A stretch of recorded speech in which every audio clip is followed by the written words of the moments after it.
జీవాన్ని పొందండి. రండి దగ్గర రండి అన్న, రండి అమ్మా. 2 నిమిషాలే, 2 నిమిషాలే అమ్మా. యేసుక్రీస్తు ప్రభు తీసుకోండి. ఈ బైబిల్ పెట్టుకుని పిల్లలు చదువుకునే స్కూల్ పిల్లలు ఉంటే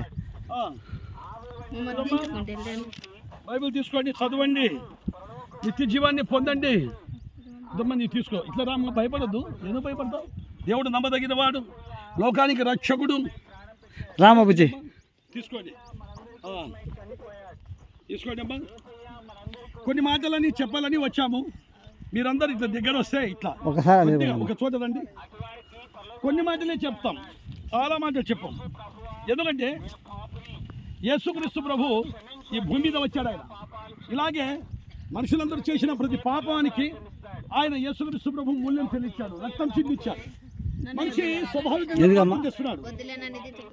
ఏమ్మా ఆయన దించేద్దంటుంది. సర్లే సర్లే, మనకి వదిలే, మేమేమి తీసుకోము, కానీ మీ కొరకు ప్రార్థన చేస్తాం. ఎందుకంటే యేసుక్రీస్తు ప్రభు నిన్న నేడు నిరంతరం ఉన్నవాడు, మొదటివాడు. యేసుక్రీస్తు ప్రభు పరలోకం నుండి దిగి వచ్చి మనుషులందరి పాపాల కోసం ఆయన మరణించి తిరిగి లేచాడు. ఆయన శిలువ మరణం పొందాడు, ఆయన రక్తం కార్చాడు, ఆయన సమాధిలోనికి వెళ్ళిపోయి 3వ దినమున సజీవుడు లేచాడు. శిలువను గురించిన వార్త నశించున్న వారికి వెర్రితనము గాని, రక్షింపబడుతున్న పాపికి దేవుని శక్తి ఉన్నది. యేసుక్రీస్తు మార్గము, సత్యము, జీవము. నేనే మార్గమును, నేనే సత్యమును, నేనే జీవమును, నా ద్వారా తప్ప అందరూ పరలోక రాజ్యం చేరాలంటే నేను మార్గమై ఉన్నాను, నేను సత్యమై ఉన్నాను, నేను నిత్య జీవమై ఉన్నానని యేసు ప్రభు చెప్తున్నాడు.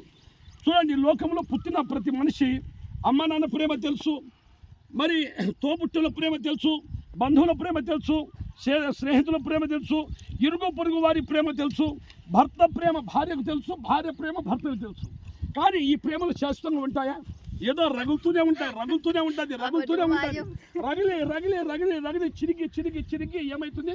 గాలి తుఫానుగా మారిపోయి మరి ఒకరికొకరి పెడమొఖం ఎడమొఖం చేసుకొని భార్యాభర్తలు విడాకులు తీసుకుంటారు.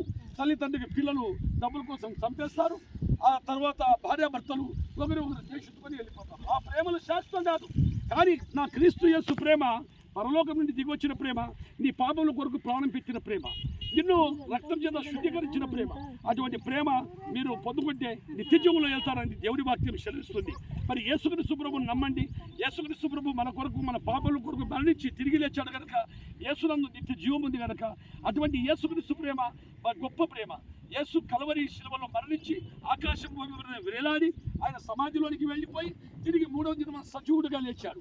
రండి, ఈ పాపములు మీ నోటితో ఒప్పుకోండి. ప్రభువా, పాపినైనా నన్ను క్షమించు. చెప్పండి ఒకసారి, ప్రభువా, పాపినైనా నన్ను ఒకసారి క్షమించు. నా హృదయం ద్వారా పాపముంది, నా కంటి ద్వారా చెడును చూశాను. ఒక్కసారి నన్ను శుద్ధీకరించు నాయన, నా పాపములు క్షమించి రాజ్యం దయచేయమని దేవుడు నమ్మదగిన వాడు. మరి మీ కొరకు, మీ బిడ్డల కొరకు మేము కూడా ప్రార్థన చేస్తాము.